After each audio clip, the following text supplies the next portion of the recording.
राजनांदगांव शहर में रविवार को सर्व यादव समाज और कोसरिया यादव समाज की ओर से कृष्ण जन्माष्टमी उत्सव का समापन कार्यक्रम रखा गया। सर्व यादव समाज के कार्यक्रम में पूर्व मुख्यमंत्री एवं विधायक विधानसभा अध्यक्ष डॉक्टर रमन सिंह ने शिरकत की। वहीं कोसरिया यादव समाज के कार्यक्रम में पूर्व मुख्यमंत्री भूपेश बघेल मुख्य अतिथि के रूप में मौजूद रहे। म्यूजियम सिंपल स्कूल मैदान में कोसरिया यादव समाज द्वारा सांस्कृतिक कार्यक्रम रखा गया था। वहां पूर्व मुख्यमंत्री भूपेश बघेल ने पत्रकारों से चर्चा के दौरान कहा है, भाजपा के लोग सरकार आने के बाद रुपए के बंटवारे को लड़ रहे हैं। भाजपा आदमी कानून व्यवस्था पूरी तरह से ध्वस्त है। लगातार बलात्कार की घटनाएं बढ़ रही हैं।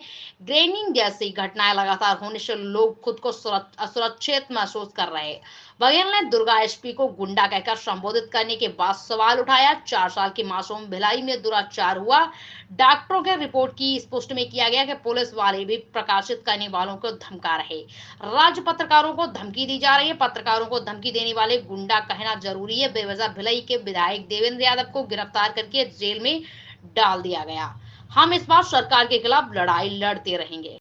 राजनांदगांव में विशाल आयोजन 3 दिवसीय सर्व यादव समाज का सम्मेलन, और इस सम्मेलन में यादव समाज के सभी पदाधिकारी, अलग अलग फिरके के सभी लोग एक साथ एक मंच में न केवल 3 दिन का आयोजन किया, शोभा यात्रा निकाली, मोटरसाइकिल यात्रा निकाली और आज सांस्कृतिक कार्यक्रम का आयोजन किया। निश्चित रूप से समाज आगे बढ़ रहा है, समाज के अंदर जागृति आई है और समाज शिक्षा की ओर आगे बढ़ रहा है।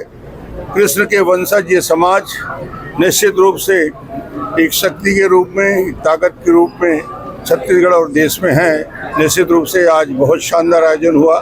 मैं समाज को बधाई दूंगा और विशेष रूप से मधुसूदन यादव जी को। डॉक्टर साहब, झीरम कांड की जो फाइल है वो आपके पटल पे है, कब सार्वजनिक होगी? विधानसभा में जिस दिन आएगा, विधानसभा की प्रक्रिया होगी, उस दिन वो लोगों के लिए उपलब्ध हो जाएगा। डॉक्टर साहब, अभी भूपेश बघेल जी कह रहे थे कि जब सत्ता आई है तब से पार्टी के लोग, रूलिंग पार्टी के लोग शराब को लेकर, पैसे के बंटवारे को लेकर आपस में लड़ रहे हैं। अभी जेल में कौन है भाई? 1.5 साल जेल में कौन है? किनके खिलाफ पुलिस लगी है? किनके खिलाफ ईडी जांच कर रहा है? किनके कोयला और शराब घोटाले में नाम है? उस लिस्ट को एक बार भूपेश जी सार्वजनिक कर तो दें भाई, तब बीजेपी की बात करें। वो पहले तो वो पूरा मामला जो सामने आ रहा है, एक एक परत उतरता जा रहा है। देखना 3 महीने में और कितने नाम आएंगे। इसलिए इधर उंगली उठाने की जरूरत नहीं है, 4 उंगली उनकी तरफ पहले से ही तनी हुई।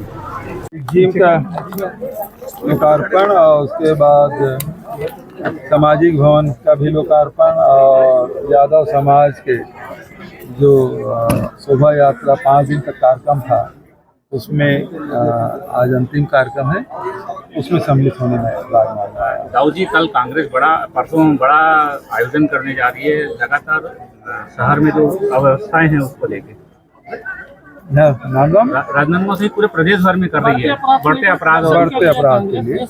देखिए लगातार, अब देखिए अब भिलाई में बीपीएस स्कूल में 4 साल के बच्चे के साथ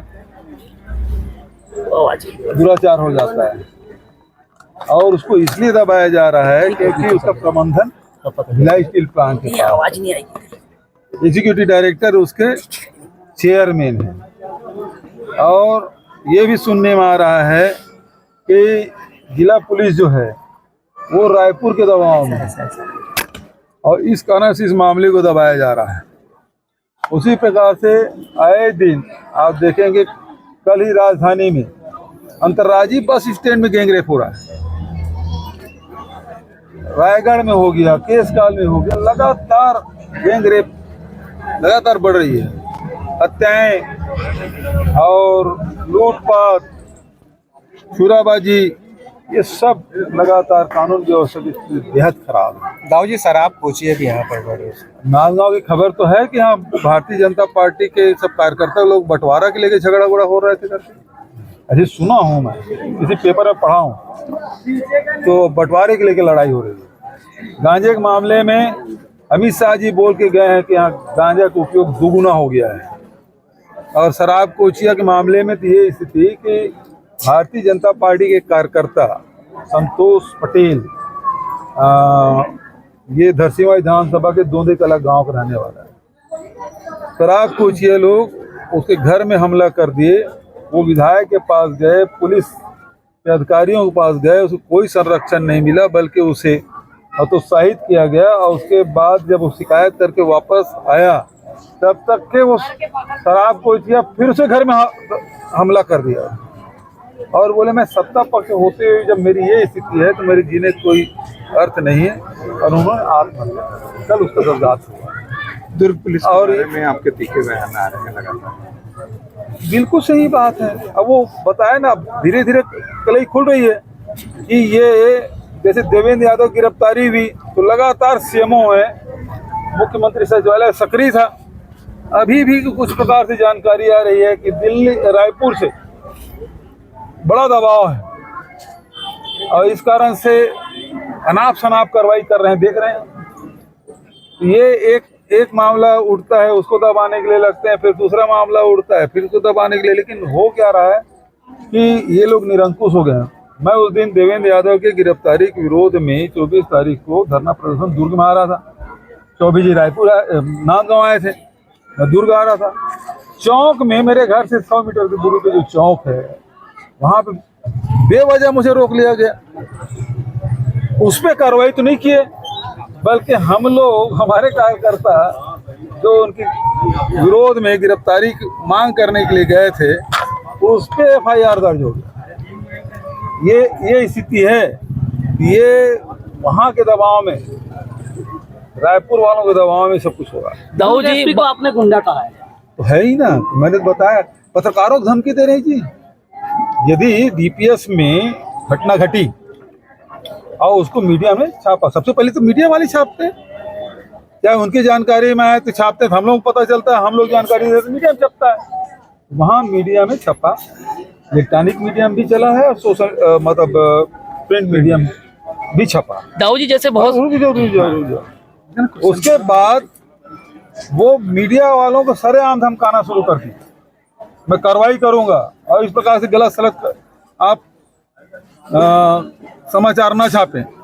अब जब मैं प्रेस कॉन्फ्रेंस करके बता दिया कि भाई 2 डॉक्टर की रिपोर्ट है, उस 4 साल की बच्ची के प्राइवेट पार्ट में जख्म है, 2 डॉक्टर के, सीनियर डॉक्टर। अब उसके बाद यदि मीडिया वाले धमकाए तो मैं उसको क्या बोलूंगा? आप प्रजातंत्र के चौथे स्तंभ हैं और आपको धमकाए तो हम कैसे बर्दाश्त करें? तो ऐसे चाहे वो पुलिस हो, चाहे कोई भी हो, उसको गुंडा नहीं कहेंगे, इसलिए गुंडा कहा। दाऊद जी कई बार पेपरों में आता है, थोड़ा लिख के हटे बात करो कि एक वाक्य में उत्तर दो।